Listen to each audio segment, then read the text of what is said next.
السلام علیکم دوستو، welcome to C S S preparation for you کے اندر آج ہم ایک تنازع کے اوپر بات کرنے لگے ہیں اور وہ ہے یوکرین تنازع۔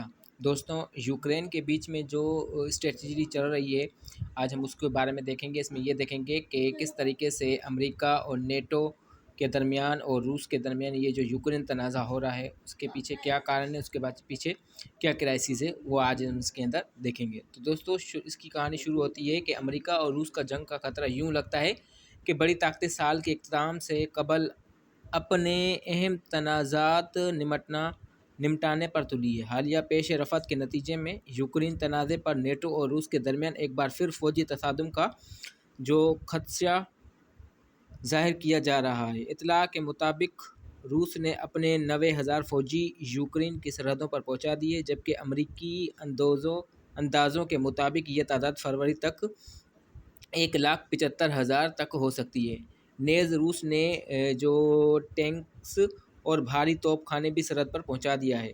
دوسری طرف نیٹو نے بھی فوجی دستے کی تیاری شروع کر دی ہے۔ امریکہ اور روس کے صدر کے درمیان دسمبر کے پہلے ہفتے میں اس مسئلے پر ہنگامی ورچوئل ملاقات ہوئی، جس میں دونوں رہنماؤں نے معاملے کی سنگینی پر خدشات ظاہر کیا اور 11 دسمبر کو برطانیہ میں مغربی اتحاد کے سب سے طاقتور ممالک G7 کا یہ G7 جو دوستو یہ گروپ ہے 7 کنٹریز کا، جس کو G7 کا نام دیا گیا ہے۔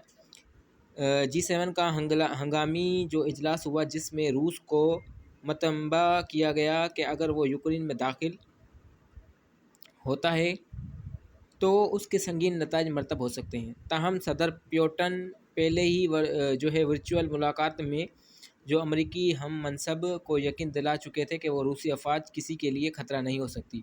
لیکن یوکرین تنازع پر امریکہ اور روس کا جو جنگ کا خدشہ ظاہر کیا گیا، یاد رہے اس سے قبل امریکی اور چینی صدر کے درمیان بھی 3.5 گھنٹے کی ایک غیر معمولی ورچوئل جو ملاقات ہو چکی تھی، جس میں تائیوان پر بات ہوئی، جو علاقے کا ایک بڑا تنازع ہے۔ ماہرین کا خیال ہے کہ امریکہ کے انڈو پیسیفک پر فوکس کی وجہ سے دنیا میں طاقت کے توازن کے اثر نو صف بندی ہو رہی ہے۔ تنازعات کا سامنا آنا اور ان پر بڑی طاقتوں کے درمیان اعلیٰ سطح مذاکرات اسی صف بندی کا حصہ ہے دوستو۔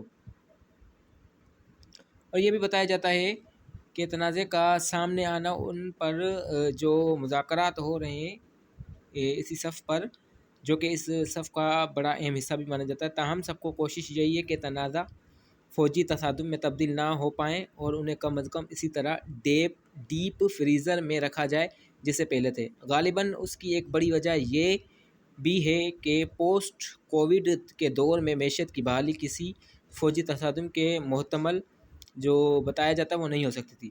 صدر جو بائیڈن اور صدر پیوٹن کے درمیان ہونے والی ورچوئل ملاقات سے متعلق کیا گیا کہ یہ خاموشی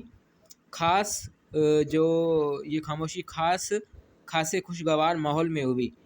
روسی ترجمان کے مطابق یہ غیر معمولی بات چیت تھی۔ اس ملاقات کا پس منظر یہ تھا کہ روس کے ساتھ جو ملحقہ یورپ کی مشرقی سرحد پر تناؤ میں اضافہ ہوتا جا رہا ہے اور یوکرین پر روس کے حملے کا خطرہ بڑھ رہا ہے۔ روس نے 1,000 فوجی سرحدوں پر پہنچا دیے ہیں۔ تاہم یہ بتایا جاتا ہے کہ معاملہ چاہے کتنا ہی سنجیدہ اور فوجی تصادم کے امکانات کے لیے ہی کیوں نہ ہو، بڑی طاقتوں کے رہنما فوٹو ڈپلومیسی سے بخوبی واقف ہیں اور اس کا کھل کر مظاہرہ بھی کر رہے ہیں۔ یہ بھی بتایا جاتا ہے کہ جو پیوٹن کا دورہ بھارت میں تھا اور دونوں ممالک پر پھر قریب آ رہے تھے، ان کے دورے سے یہ لگ رہا تھا، اسی لیے دونوں صدر نے گفتگو کے آغاز میں ایک دوسرے کو خوشگوار ماحول میں نیک خواہش کا اظہار کیا اور روسی ترجمان نے بتایا کہ جب تک ضروری ہوگا دونوں رہنماؤں میں بات چیت جاری رہے گی اور ملاقات کے اختتام پر کوئی وقت متعین نہیں ہے۔ اسی طرح ایک یہ بھی بیان بھی بے تکلفی اور کھلی بات چیت کا عکاسی تھا کہ باخبر ذرائع کے مطابق امریکی صدر نے اپنے ہم منصب کو بتایا کہ اگر یوکرین کے خلاف فوجی کارروائی ہوئی تو روس کو بڑے پیمانے پر اقتصادی پابندیوں کا سامنا وہ کرنا پڑے گا۔ اب انہوں نے کھلے الفاظ میں واضح کیا کہ روس کو کسی بھی جارحیت کے معاشی نتائج بھگتنا پڑیں گے۔ صدر پیوٹن نے جوابتاً بتایا کہ یوکرین کی سرحد پر روسی فوج کا جو بڑے پیمانے پر اجتماع کسی کے لیے کوئی خطرہ نہیں۔ یاد رہے اس ملاقات سے پہلے مغربی طاقتوں نے روس پر زور دیا کہ وہ یوکرین کے ساتھ کشیدگی کم کرنے کے اقدامات کرے۔ سوال یہ ہے کہ اگر روس فوجی کارروائی کا ارادہ نہیں رکھتا تھا تو آخر اس نے یوکرین سرحد پر اتنی بڑی تعداد میں فوج کیوں بھیجی؟ یورپ ان دنوں شدید سردی کی لپیٹ میں تھا، اس لیے بھی روسی فوجی نقل و حرکت کو غیر معمولی بھی کہا جائے گا۔